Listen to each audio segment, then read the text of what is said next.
Figuratively, he bites as hard as he can. Okay. And of course, when he puts his fangs into you, you certainly feel it. I think it pretty. Watch Johnny's bite.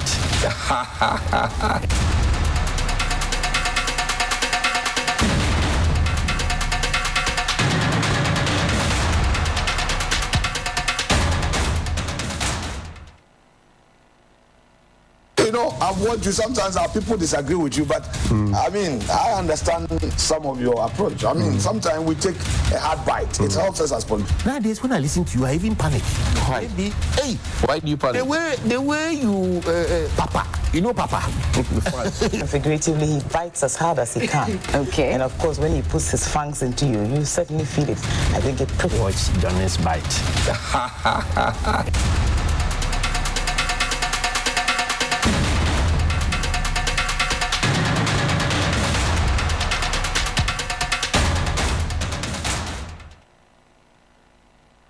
You know, I've watched you. Sometimes our people disagree with you, but I mean, I understand some of your approach. I mean, sometimes we take a hard bite. It helps us as politicians. Nowadays, when I listen to you, I even panic. Why? Hey, Why do you panic? the way you, Papa, you know Papa. Figuratively, he bites. Bismillahir Rahman Rahim. Alhamdulillah Rabbil Alameen. Hasbunallah wa ni'mal wakil. The Lord is my light and my salvation. Whom shall I fear? And yea, though I walk through the valley of the shadow of death, I will fear no evil, for you art with me. Thy rod and thy staff, they comfort me. Thou preparest a table before me in the presence of my enemies. You anoint my head with oil. My cup runneth over, and surely goodness and mercy shall follow me all the days of my life. And I will dwell in the house of the Lord forever and ever. Amen. Assalamu alaikum. It's Wednesday. Welcome to Johnny's Bite. I want to say thank you to all our affiliates across the country, those who share our content, those who like it, those who share it with others, those who even compress it, download and compress it and distribute it around the world. Thank you very much indeed. We appreciate you. We don't take you for granted at all. For those who also connect with us on social media at 3FM927 on Facebook and on X, and those who click on the hashtag Johnny's Bite, and those who tweet and retweet, thank you very much indeed. Today is a good day to trend one more time, and it's a good day to trend for good reason, because we're going to be talking about very essential national issues that may have been put at the back burner.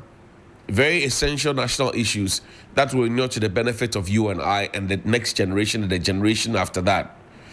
National issues that most people are scared to talk about because they are afraid that they could be victimized, or they may be victimized, or they will be victimized. National issues that people are afraid to talk about because they will be put into party clothes. National issues that people are not happy or afraid to talk about because they think that their businesses will be targeted. National issues that many others are scared to talk about because when they're walking in town, they have to be looking over their shoulders because they don't know which other bad person has been sent to come and chase them or to target them or to look out for them.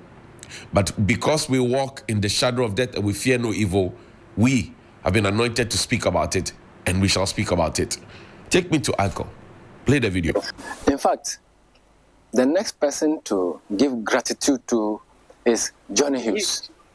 Even though he doesn't know us, we have never met him, we don't know him, he doesn't know us. But this issue, he has done his best to, as it were, bring it to the public domain and to let the public know the issues, details of the issues, the facts, all the facts. In fact, he is doing a yeoman's job, and we cannot thank him enough. We can't thank him enough. Only God Almighty will bless that man. He is doing a lot for Mother Ghana, and may God bless him. May God protect him. Yes. This is General Agricultural Workers Union. Johnnie Hughes, this is your scorecard. This is your scorecard, Johnnie Hughes. Thanks and thanks. Yes. And we want to say you brought the issue to the doorsteps of the authorities. Had it not been you, we are far away from Accra. The authorities wouldn't have heard us, and they wouldn't have known that this is the situation in which we find ourselves. Because of this, we want to say thumbs up Thumbs up to Johnny. you. Thank you. Thank you. And this is love all the way from the top. And this is the biggest award that you can think about. Now, this morning, yesterday, the Supreme Court took a very bold decision to have 4 members of parliament who had their seats declared vacant by the Speaker of Parliament. That situation had to be reversed by a 5-2 majority decision. We don't have the reasoning from the court.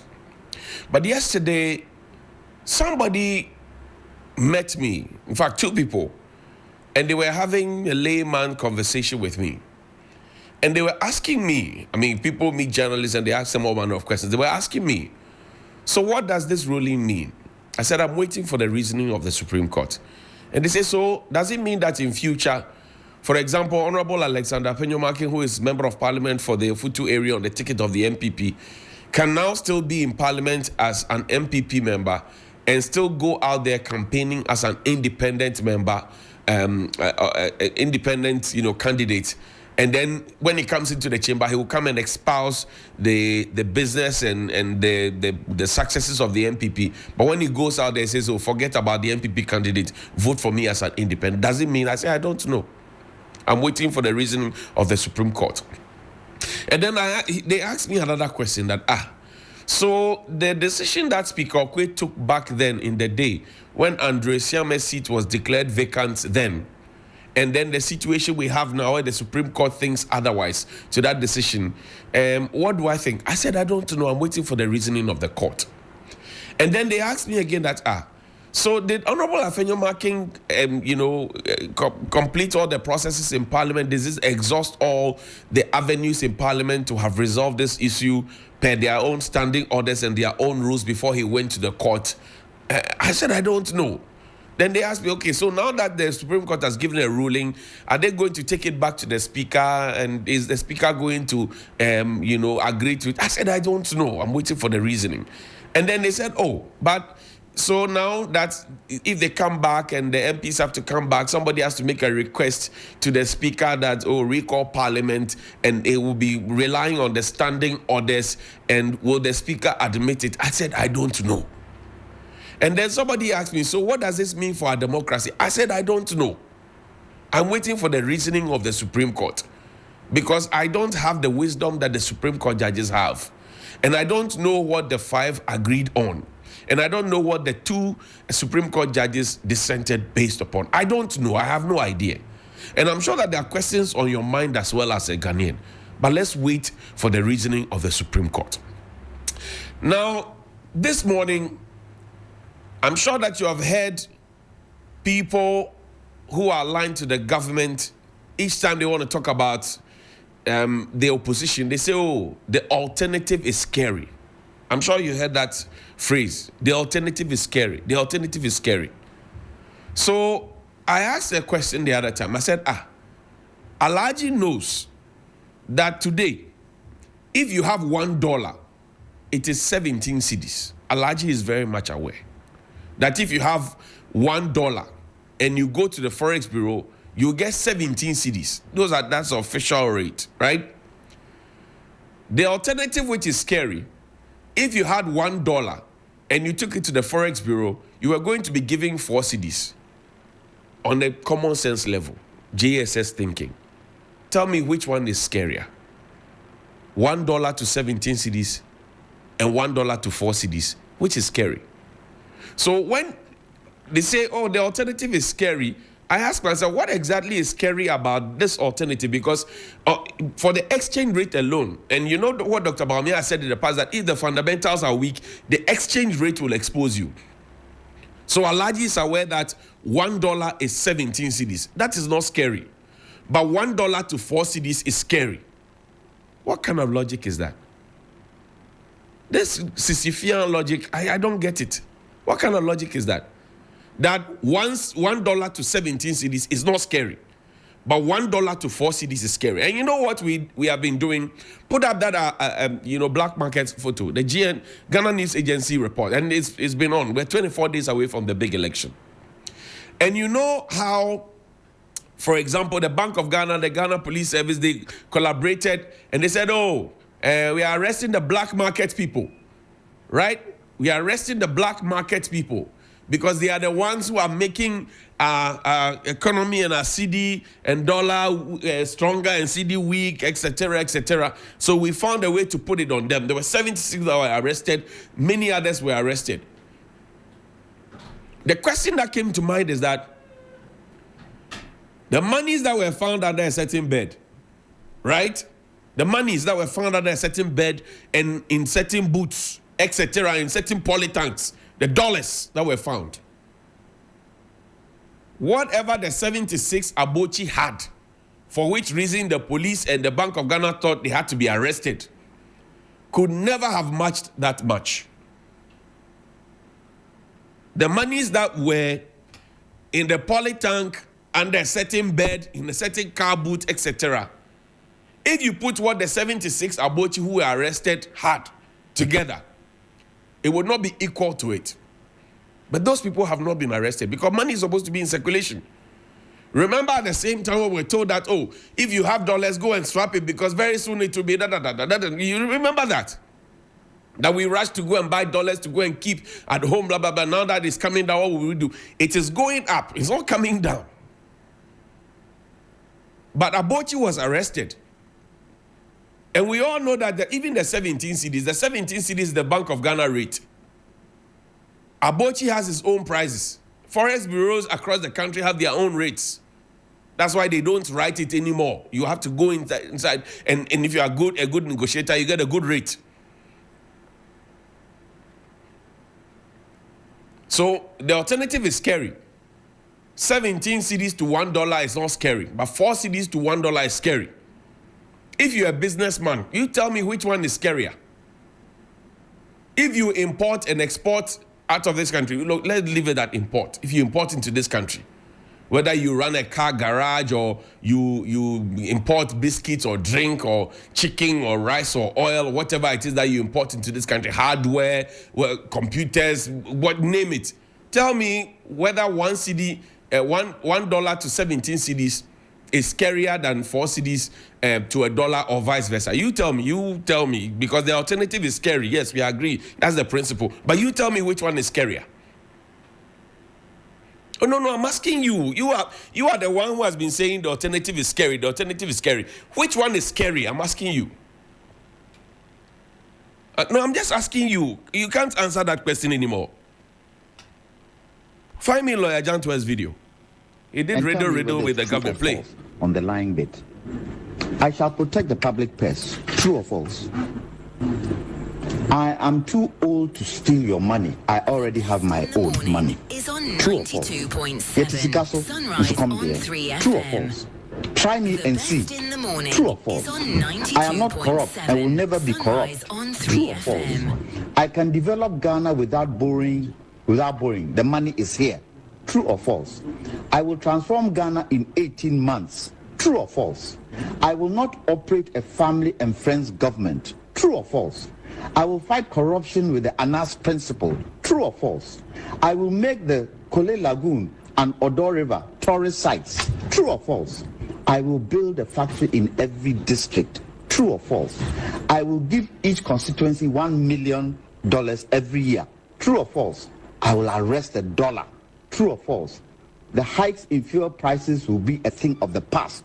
True or false? I will make Accra the cleanest city in the whole of Africa. True or false? I will build 111 district hospitals in 18 months. True or false? I will build 350 new secondary schools from scratch. True or false? We will never go to the IMF for bailout again. True or false? This is from the president. True or false? And if you listen carefully to Lawyer Kwame Jantua and you repeat all these questions to the president, you will see that the president will be found wanting. He criticized and spoke about family and friends at the time when you could count the number of family and friends on your fingertips. Today, you can't risk that. You can't try because family and friends are all over him and around him, over and above, including people who are serving outside the country as ambassadors, etc. You can't count. We said we will not go to the IMF. We are the IMF. We said we will not borrow. We don't need to borrow. We don't need to borrow. We just have to toll the roads and we use the money to... Today we can't find the man who promised us that. We can't. We don't need to borrow. We don't have to toll the roads. If you listen to the questions that he asked and you put them to the president, he won't have an answer for you. And that is why the president since 2019 has never has never gathered the confidence to meet the press. He can't. He cannot meet the press. President Akufo-Addo, the way he is, freedom fighter, etc. He cannot meet the press. He can't. He cannot meet the press. Find me lawyer Martin Kpebu's photo. On Saturday, he brought cocoa to keep, and many Ghanaians will connect with this because this was the kind of argument that the president at the last campaign that he put it up, that he did at Nima. The president bought a ball of kenke. And he says the price of a ball of kenke at 1 Ghana cedi was so expensive that he was going into the Jubilee House or the Flagstaff House or whatever you choose to call it, depending on your party persuasion. He was going in there to the seat of the presidency so that the price of a ball of kenke will reduce. Today, the price of a ball of kenke, which was 1 cedi then, where the president found cause to complain, and when he was doing that, his daughters were standing behind him. Today, ask yourself, where are the president's daughters? What role are they playing in government? What contracts are they getting? And how are they any different from Ghanaians? His beautiful Rebecca was standing right next to him. Today, call beautiful Rebecca to the front and ask her the price of a ball of kenke, 1 cedi, that they all said was so bad, so dangerous, not so good for us. Today, it is 5 cedis. You see the cocoa that Martin Kpebu is holding? It is cocoa 5 cedis, milk 3 cedis, 8 cedis. That's what he's holding there like that. Cocoa 5 cedis, milk 3 cedis. That is what he's holding there like that. The cost of living conversation must be hard. Nobody will divert attention from it with digitalization and free essay. We must have the cost of living conversation. It must be hard. How much do you buy a bag of rice now? How much is an olonka of gari? How much was it then? The price comparisons. We must look at it and talk about it. This cocoa that Martin Kpebu had, for see how much was it? 3 cedis, eh?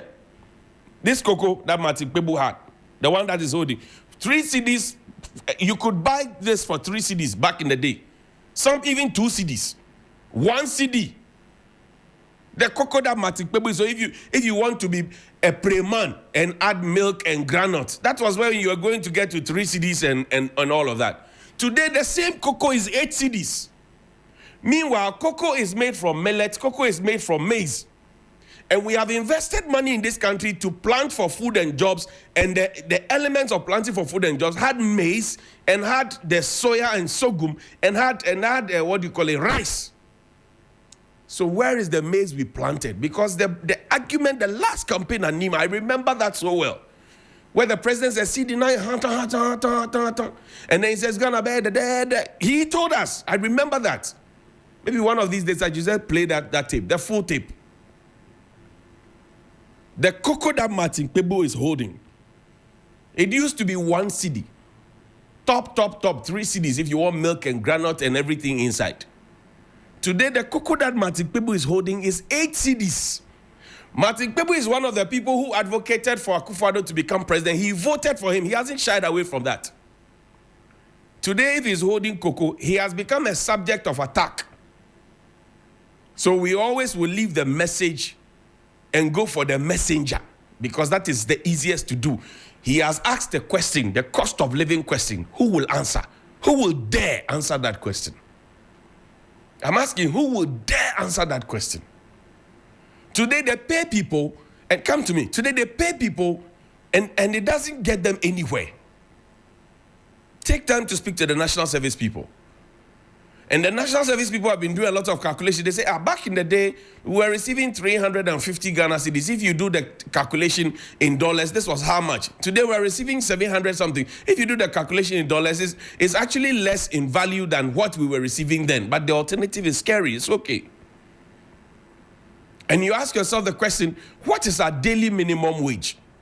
I was telling somebody the other time that a loaf of bread today, right, is more expensive than your daily minimum wage. What that means is that you can work the whole day, slave it out, sweat it out, and you can't even afford a loaf of bread to survive on. That is what it means. And so those who sit outside and then they have bought a camera, a microphone, and then ring light, and then they sit in the comfort of their, if it was good, they should have stayed here with us. They have run away into a system that works.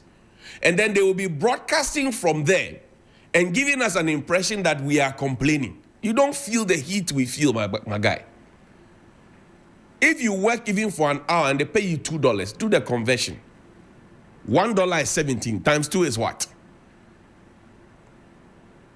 $1 is 17 times 2 is what? For 1 hour. We are talking 8 hours pay, which is not even up to what the $1 you are talking about. There's a problem.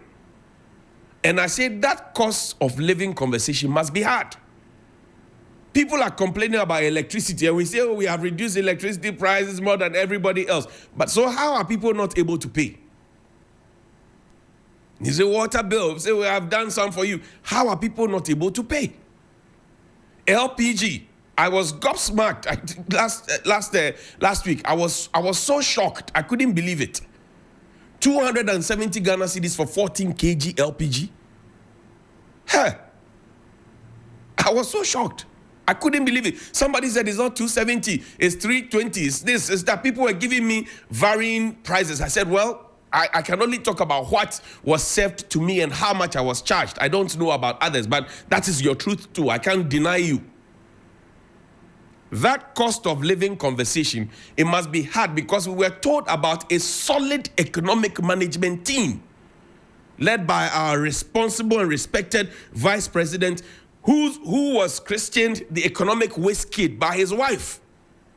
Today, that economic whiz kid conversation is missing from it, and that was his claim to fame. Nobody will wish that away with electronic buses. Because we have seen what we have done with Ayalolo and President John Mahama's Ayalolo and then President Kufuor's Metromas. We have seen what we have done with it. So we won't polish on death with some electronic buses, no. We won't. We will not polish on it with applications, no. Because you need to survive. Even the cost of data, the cost of data, communication service tax. You remember that? CST. It was lying somewhere around 3. We moved it to 6. Then we brought it to 5. And then we said, clap for me. The CST was supposed to create jobs. That was the argument that was foisted and made and put out there, that we're going to use that to create jobs. Where are the jobs? He said, oh, E-Levy was going to create 11 million jobs. Where are the 11 million? Today, we talk about 2 million jobs. Even the 2 million jobs, people are fact-checking it and asking questions. People are asking questions. Show me the children on their belly learning. In the heat of the campaign in 2016, our noble vice president went to Perisi. He saw children learning. In fact, it was a report that we had done on Media General on TV3 at the time, Mission. He went straight to Perisi, bought them, desks, put it up there. Today, there are still children learning on their belly. And we all believe that as soon as Dr. Bawumia and Nanado got into power, this situation which you see on your TV will be a thing of the past. Sometimes I get overwhelmed by the kind of information I get. So some of them I don't have time to sometimes show them. But if I ask people to share schools under trees and schools without desk under this stream now, Johnny's, but if you like that, oh, please share it, put it under it in the comment section, share it. Let people see what our current situation is. You will see it. Let people see. You share, put it under the post, the comment section, wherever you are in the country, right? Children in classrooms that do not have desks, those who are using cement blocks as chairs, right? You just share it, put it under it, so people know that I am not telling lies. And people have been sending me those things. I'm saying that we all believe that this move at the time was going to be big. And you know, this was around the same time when the wife of the vice president then, bless his soul, Mrs. Misata said that, oh, chalk, we won't give you chalk, etc. It was a big thing. It was big. Today, the teachers can't even ask for the chalk. They can't. How dare you ask for it? They can't. The headmasters and headmistresses, they come onto WhatsApp platforms with old boys and old girls and the parents, and they literally beg and say, please don't go and tell anybody. Oh. The food shortage in the school is real, and parents pay. There are parents who are MPP, who are NDC, they know, they pay, but everybody is quiet about it. Because the headmistresses have begged us not to talk about it. In the meantime, our president is out there in Azerbaijan. Come to me. We'll find that video. Our president, he's out there at Azerbaijan. What is he doing there? He is at the climate change conference, COP29. And you know what the climate change conference is all about? You do, right? We'll learn that later, if you will. Our disorganized labor here gave the whole country some false hope that they were our very last hope and confidence and pride, that they were going to hold the president's feet to fire and let him give a decisive decision on Galamsey and how to solve it in this country. They gave a deadline. The deadline elapsed. They gave another deadline. The president met them, and then they called off the strike.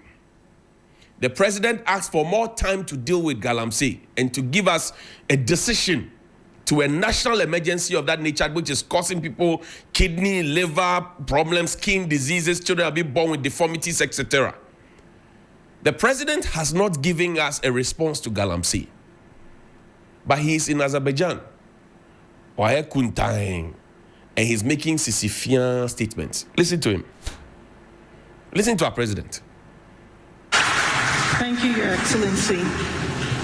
It is my pleasure to welcome His Excellency Nana Addo Danwa Kufu-Addo, President of Ghana. In the morning is on 92. Your Excellency, you have the floor. On 3FM.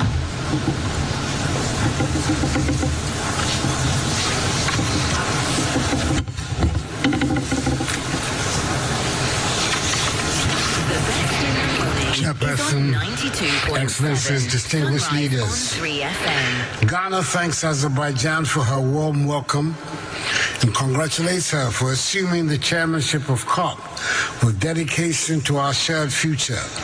As I attend COP for the last time as President of the Republic of Ghana. Today we gather not merely as leaders or policymakers, but as individuals bound by our love for our lands and future generations. We're here to declare we stand in solidarity for a green world. For Ghana, climate change is real and immediate, affecting our farmers, coastlines, and communities. Rising temperatures and unpredictable weather threaten our livelihoods daily. Yet we respond with resilience and commitment. In 2021, Ghana submitted updated nationally determined contributions to the United Nations, encompassing 47 programs to mitigate and adapt to climate impacts. Our goal is to cut emissions by 64 million metric tons by 2030, demanding investments between 10 and 15 billion United States dollars. Despite financial and technical hurdles, we're determined to meet the Paris Agreement's goals across agriculture, transport, forestry, energy, and other sectors. We have made strides. The Green Ghana project has planted 50 million trees, and forest restoration efforts have covered 721,000 hectares since 2017 when I came to office. 13 mitigation actions have cut annual greenhouse gas emissions by 43% since 2021.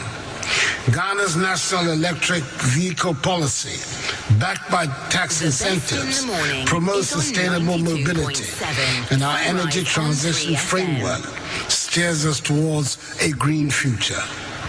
Through Article 6 of the Paris Agreement, Ghana has mobilized $800 million United States dollars by trading carbon credits with nations like Switzerland and Sweden. However, we cannot reach our climate goals alone. We call on our global partners to honor their commitments, ensuring accessible concessional financing for sustainable development in Africa without unsustainable debt. As a father and a grandfather, I question what we will leave behind. What world will we leave behind?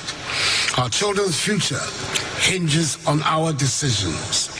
That COP29 here in Azerbaijan mark a pivotal shift from dialogue to decisive action. Let us act boldly, showing future generations that we fought for them. Ghana stands united with the world for a green, resilient tomorrow. This is what the president said. This is the terminal report the president is presenting about his government to the world. But at home, we know what the situation is, that we are cutting trees to do galamsey. At home, we know that we are allowing people to bring chamfans and excavators through the ports, and some are even getting missing.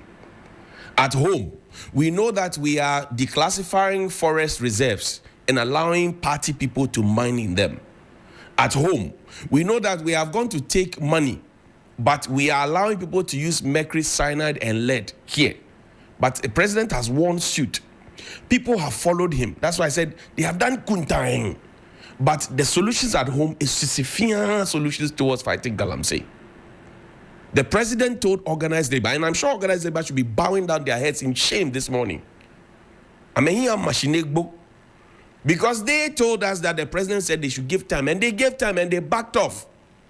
See, the president is giving another terminal report out there, presenting us as the best of the best with the best in. That was the same thing we did during COVID.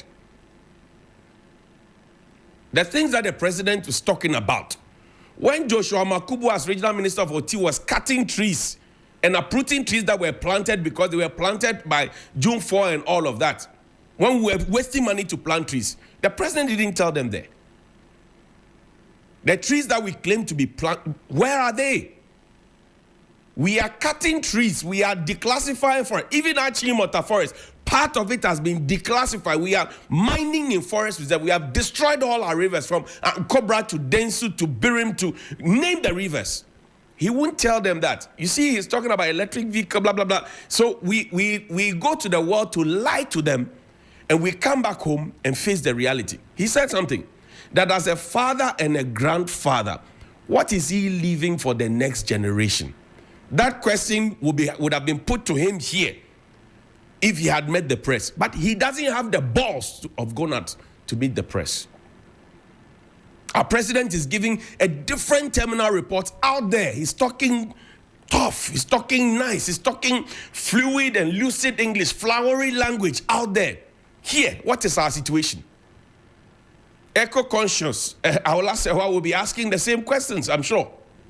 What is our situation in this country? But the president has won suit. He has used our money. He's out there. He's giving a different terminal report. Meanwhile, at home, he has F9. Please call me 055-924-2717 and 055-691-0154. See you shortly after this break, and then we'll have a conversation here on Sunrise on 3FM 92.7, your urban lifestyle radio.